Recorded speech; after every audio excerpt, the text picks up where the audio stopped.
I wanted to start at like the very beginning, 13 years ago, almost 14 years ago. What got you started into real estate? Like, what was that process like? What were you doing before that? Who got you into real estate? You know, all that kind of stuff. Yeah. I'd always had real estate on my mind.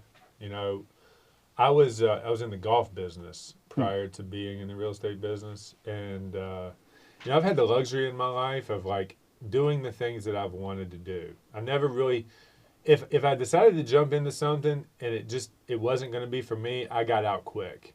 Like I never was stuck on a job that I wasn't passionate about or like hungry to do.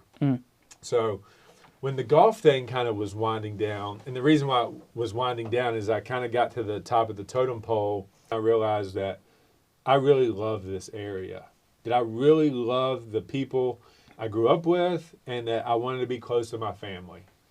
So what was going to allow me to have great opportunity and great income potential and use the talents that I had? So initially I just thought real estate. I realized that I really love this area, that I really love the people I grew up with, and that I wanted to be close to my family. So what was going to allow me to have great opportunity and great income potential and use the talents that I had? So initially I just thought real estate. And, you know, I was seeing people down at Blacksburg Country Club that was in real estate doing very, very well for themselves. So like I always had that in the back of my mind. And I just knew that was going to be my plan B if golf didn't work out. So golf didn't work out. And that's okay. That's actually the biggest blessing of my life. You know, and I cherish those relationships that I developed. But for me to be in that business, like trying to do what I wanted to do, it just wasn't going to be as great of an opportunity. Because I was never going to earn the amount of money to provide for my family or to create, you know, maybe some generational type wealth, which is what I wanted. So like me getting out of that business was a blessing. And finding my way into this business, man, like thank God that worked out the way that it did, and now I'm here. You know, so that's kind of my origin story. Yeah, is from the age of 16 to the age of 26, I was grinding out 80 hours a week at the golf course, and now I'm grinding out 120 hours a week in real estate. You know. So, kind of like backtrack on that. Why'd you pick Florida? Why not like I don't know, like California Well, maybe? Florida was where I was connected. Okay. So my pro, you know, Steve, he was connected. His journey led him to Florida. Florida is actually the mecca of the golf world. Okay. So so that was where the better weather was. The grass was still growing. You know, the operations was actually more in like Florida golf happens in the winter. Okay. So Yeah, that makes so sense. people migrate so they can continue to live that lifestyle in the winter, and then they migrate back up north.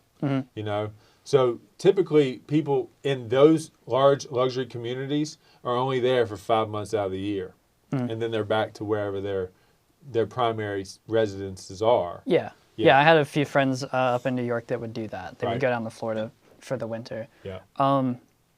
So like let's throw like a hypothetical in there. Yeah. So like if you were to stay in Florida and you got out of the golf business but stayed there, how do you think your business would have scaled differently there? Because the real estate market there is much different than it is here. It is, but I don't know anybody there. Okay. You know, I was not connected there. None of my family was there. I got homesick. You know, Yeah. like, you know, the guys that I lived with, we didn't like really connect. You know, and I got down there, I was lonely. You know, I was struggling. You know, like I wanted to come home. You know, I broke protocol and like flew home for Christmas. They didn't want me to do that. I did it anyway. So like I got a great appreciation for where I came from by leaving.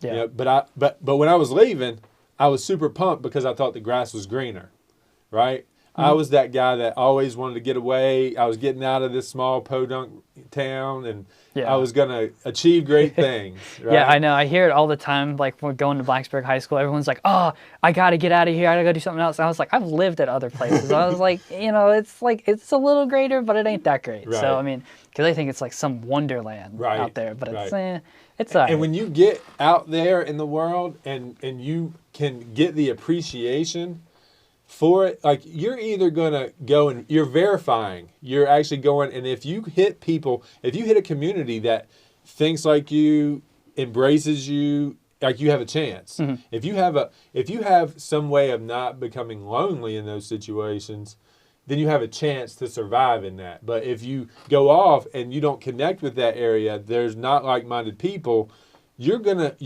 really come to appreciate what you had back at home. Yeah. And that's what drove me back here. But at the same time, I had to look at things to be like, where am I going to have an opportunity that my income potential is not limited, Right. And that's how I found my way into this. Gotcha. Even though, like, at 22 years old, I bought my first house. So, like, I always had real estate as a contingency plan, especially with the examples of the people down at the country club that was like, dude, this thing's not the end game. Like, you being here is probably not going to lead to the life you think it is. So I was being coached properly while I was even in that environment. Yeah. That the stresses of managing and running a golf course, it's not very lucrative. So that makes sense. Yeah. So when you came from Florida back to here, did you jump immediately into real estate, or did you kind of like do golf for a little bit until you got into it? I left my job in Port St. Lucie, or actually it was in Stuart, Florida. It was at Sailfish Golf Club in Stuart, Florida. I came back. I drew 6 months worth of unemployment. I dove into the real estate exam. By the time my unemployment was up, I was up and running. Wow. Yeah. Okay. So did you pick back up with like someone that you were working, or like that you knew from the the golf club? My bad. Did you pick up with one of those people, No, or did you I just didn't. kind of? I just went solo. I was influenced by some of the people that I had met. I came to the same company that they worked for. Okay. I was just an individual agent. I wasn't, I felt like I was not a down the line employee, right? I felt like I was a number one. Okay. That I needed to be the leader of the situation because I had had a decade of being a down the line employee and it wasn't working out great. Like me as a subordinate underneath the leader, I mean, even as great of a leader as Steve was, they was always coming to me and complaining about something that I was doing, and I was trying my hardest. I was trying to do what they asked me to do. And it just wasn't working out because of the dynamics between the chain of command. So in between me and him, there was like 2 different other people or 3 different other people, and then a general manager on top of him. So there was all kinds of dynamics. And me as a kid, they just saw me as a kid. So like, they were always giving me a hard time. Yeah. So I was done with getting a hard time from somebody above me. I was just going to go be the boss. So